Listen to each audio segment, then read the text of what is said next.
Բարեկամներ, հաճախ դժվար թվացող քիմիայի խնդիրները 1-2 գործողությամբ լուծվում են, եթե իմանում ենք անհրաժեշտ կանոնը կամ սկզբունքը։ Օրինակ, խնդիրը, որի լուծումն ուզում եմ ներկայացնել, շատ արագ լուծվում է Հեսի օրենքի հետևություններից մեկը կիրառելով։ Այս խնդիրը վերցրել եմ միասնական քննությունների տարբերակներից։ Խնդիրը հետևյալն է.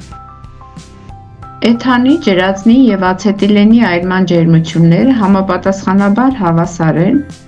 1560 կիլոջոուլ/մոլ, 286 կիլոջոուլ/մոլ և 1300 կիլոջոուլ/մոլ, որքան ջերմություն կանջատվի, եթե հիդրմանը մասնակցի 13 գրամ ացետիլեն։ Առաջին հայացքից թվում է, թե ինչ կապ պետք է լինի հիդրման և այրման ռեակցիաների ջերմությունների միջև։ Դրա համար եկեք վերհիշենք ջերմաքիմիական որոշ հասկացություններ,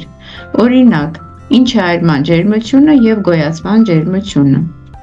Այրման ջերմությունը ջերմության այն քանակն է, որն անջատվում է թթվասնի միջավայրում 1 մոլ նյութի այրումից։ Օրինակ, տրված է ացետիլենի այրման ջերմաքիմիական հավասարումը, որի ընթացքում անջատվում է 2600 կիլոջոուլ ջերմություն։ Այն վերաբերում է 2 մոլ ացետիլենին, նշանակում է ացետիլենի այրման ջերմությունը կլինի 2 անգամ պակաս, 1300 կիլոջոուլ։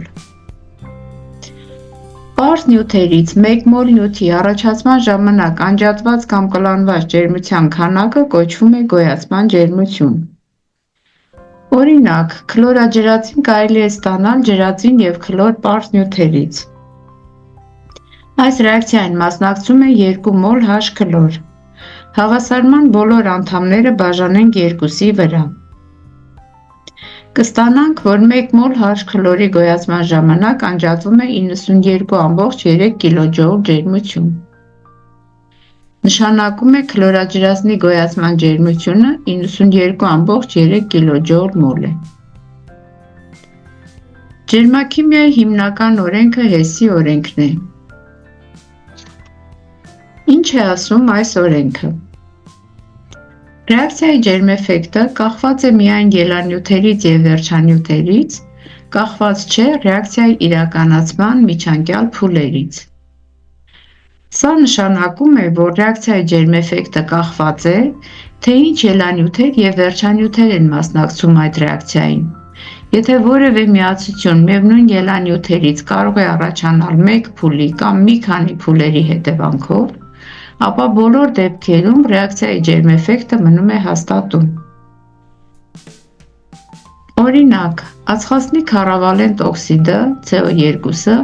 կարելի է ստանալ երկու եղանակով. մեկ փուլով ածխի և թթվասնի անմիջական փոխազդեցությունից և երկու փուլով, սկզբում ստանալով CO, այնուհետև CO2։ Գումարենք երկրորդ և երրորդ հավասարումները։ CO անդամները կկրճատվեն և արդյունքում կունենանք այսպիսի հավասարում։ Այսպիսով, և պարզ նյութերի անմիջական փոխազդեցությունից և միջանկյալ փուլերի հետևանքով առաջացած CO2-ի գոյացման ջերմությունը նույնն է՝ 393.5 կիլոջոուլ։ Այստեղից բխում է, որ ջերմաքիմիական հավասարումները կարելի է դիտել որպես հանրահաշվական հավասարումներ և նրանց հետ կատարել անհրաժեշտ թվաբանական գործողություններ՝ գումարում, հանում, բաժանում և այլն։ Հեսի օրենքից բխում են երկու կարևոր հետևություն։ Առաջին, քիմիական ռեակցիայի ջերմեֆեկտը հավասար է վերջանյութերի գոյացման ջերմությունների գումարի և ելանյութերի գոյացման ջերմությունների գումարի տարբերությանը, հաշվի առնելով ռեակցիային մասնակցող նյութերի քանակաչափական գործակիցները։ Այսինքն, որևէ ռեակցիայի ջերմեֆեկտ հաշվելու համար իրար ենք գումարում բոլոր վերջանյութերի գոյացման ջերմությունները, յուրաքանչյուր ջերմություն բազմապատկելով տվյալ նյութի քանակաչափական գործակցով։ Նույնը կատարում ենք նաև ելանյութերի համար։ Այնուհետև վերջանյութերի գոյացման ջերմությունների գումարից հանում ենք ելանյութերի գոյացման ջերմությունների գումարը։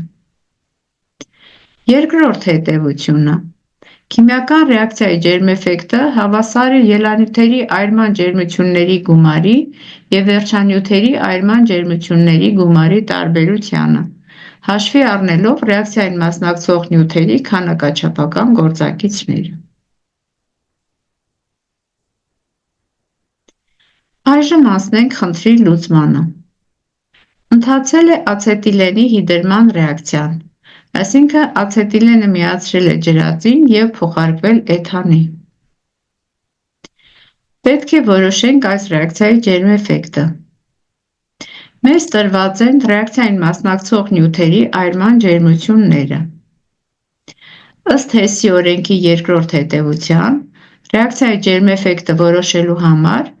անհրաժեշտ է ելանյութերի այրման ջերմությունները գումարել, յուրաքանչյուր նյութի այրման ջերմությունը բազմապատկելով իր գործակցով։ Նույնը կատարել վերջանյութերի համար և այդ երկու գումարներն իրարից հանել։